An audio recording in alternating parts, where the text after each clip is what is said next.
جو شخص یہ سمجھتا ہو کہ ہمارے مسائل اور ہماری پریشانیاں ان کی طرف سے یا ان کی طرف سے یا ان کی طرف سے یا ان کی طرف سے ہیں، وہ یوں سمجھتا ہے کہ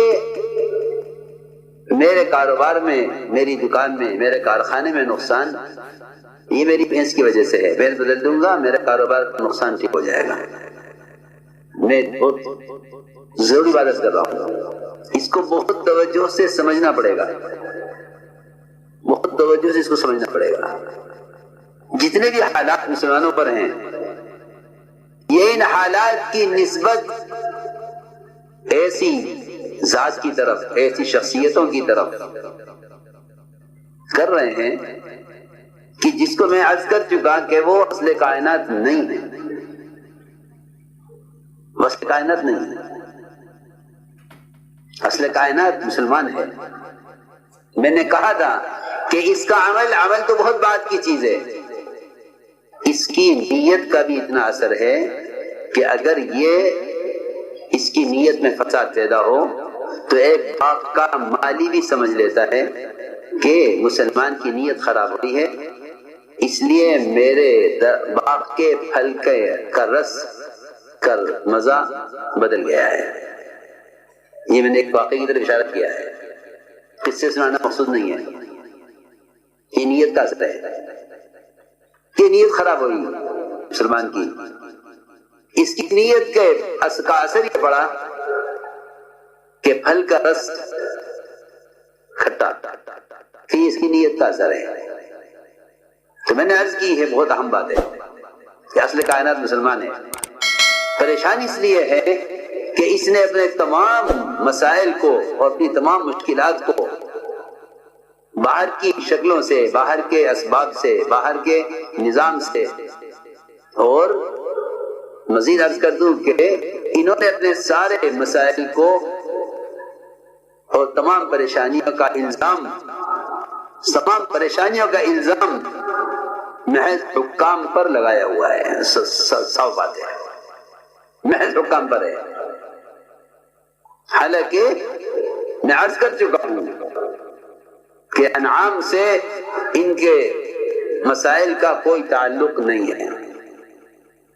انعام سے ان کے مسائل کا کوئی تعلق نہیں ہے، بلکہ جس طرح مسلمان کے صحیح چلنے سے، اس کے اچھے کردار سے، اس کے نیک اعمال سے، اس کی دعاؤں سے، اس کے علم کے لیے قدم اٹھانے سے، جس طرح ساری دنیا کی مخلوق راحت اور امن پاتی ہے، اسی طرح انسانوں کی وہ قسم بھی امن اور چین پاتی ہے،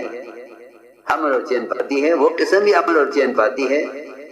جو اللہ کو نہیں مانتی ہے۔ صاف بات ہے، ان پر آنے والے حالات کا تعلق تیرے اعمال سے ہے، تیرے اوپر آنے والے حالات کا تعلق ان کے اعمال سے نہیں ہے۔ میں یہ کہنا چاہتا ہوں جو حالات تجھ پر آ رہے ہیں اس کا ان سے کوئی تعلق نہیں ہے، جو حالات ان پر آ رہے ہیں اس کا تعلق تیری بدعملی سے ہے۔ جی ہاں، ورنہ مسلمان کا عمل، اس کا کردار، اس کے اخلاق، اس کے معاملات، اس کا معاشرہ اتنا پاکیزہ تھا کہ اغیار ان کو دیکھ کر اپنی زندگیاں، اپنی بادشاہتیں، اپنی حکومتیں، اپنے تعیش کے نقشے چھوڑ کر یہاں آتے تھے۔ آپ دیکھیے وہ صحابہ جو بادشاہت کے زمانے سے، بادشاہت کے ماحول سے نکل کر آئے، اسلام قبول کر کے صحابی بنے، اور وہاں کی عیش کی زندگی کو لات ماری یہاں کے فقر کی زندگی کو حاصل کرنے کے لیے۔ تو میں نے کچھ بنیادی بات عرض کی ہے کہ دنیا میں جتنا بھی فساد ہے، اس فساد کا تعلق مسلمان کے باہر سے کسی چیز سے بھی نہیں ہے، اس کا تعلق کوئی نہیں ہے۔ یہ پہلے اس کو دل میں اتارو، تاکہ جب کوئی بھی حال آئے، تجارت میں، زراعت میں، ملازمت میں، ان کی آمدنیوں کے کم ہونے میں، ان کو تنخواہ کے نہ ملنے میں، ان کو ریزرویشن نہ ملنے میں،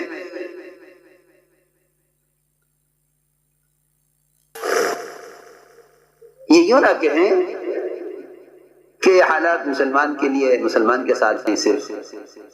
بلکہ یہ کہیں کہ ان سارے حالات کا تعلق ہماری بدعملی سے ہے، ان سارے حالات کا تعلق ہماری بدعملی سے ہے۔ اس لیے فرمایا کہ جتنا فساد بر و بحر میں ہے اس کا تعلق براہ راست مسلمان کے بدن سے نکلنے والے اعمال سے ہے۔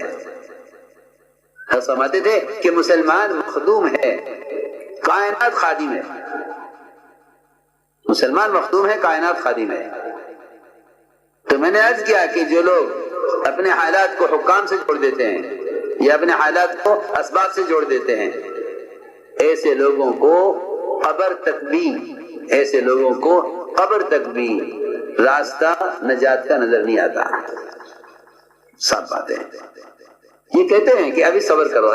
اب حالات بدلیں گے، اب حکام بدلیں گے، حالات بدلیں گے، اب یہ اسباب بدلیں گے تو حالات بدلیں گے۔ نہیں، اللہ فرماتے ہیں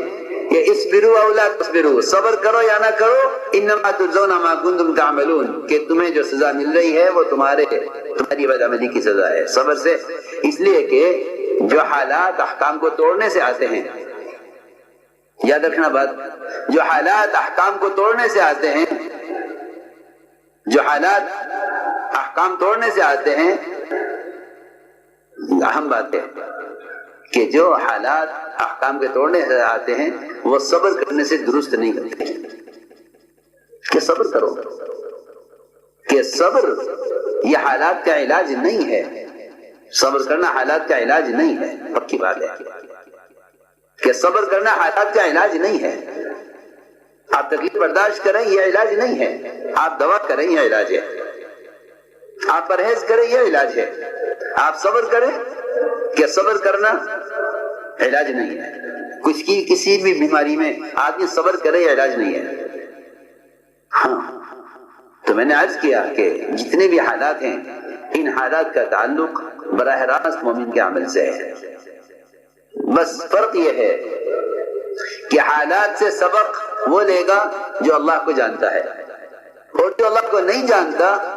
وہ حالات سے سبق نہیں لے گا۔ اس لیے فرمایا ہے حدیث میں کہ جانور کو باندھ دیا جائے اور کھول دیا جائے تو اسے نہیں معلوم فیما عقل و فیما ارسل، کہ کیوں باندھا گیا تو کیوں کھول دیا گیا، اسے نہیں معلوم۔ یہ جو میں نے ایک بات عرض کی تھی کہ تم کہتے ہو کہ احوال حکام کے تعلق سے ہیں، کہ نہیں، احوال کا حکام سے کوئی تعلق نہیں ہے، سارے حالات کا تعلق میرے اپنے بدن سے نکلنے والے اعمال سے ہے۔ اس لیے کہ زلزلے زنا سے آتے ہیں، زلزلے زنا سے آتے ہیں، زلزلوں کے آنے کا تعلق سائنس کے کسی نقشے سے نہیں ہے۔ یہ تو جہل پڑھاتے ہیں کہ زلزلے آنے کے یہ اسباب ہیں۔ اگر یہ اپنی زلزلوں کے آنے کا تعلق اپنی ذات سے سمجھتے تو ان کی کالجوں میں پڑھایا جاتا کہ زلزلے زنا سے آتے ہیں۔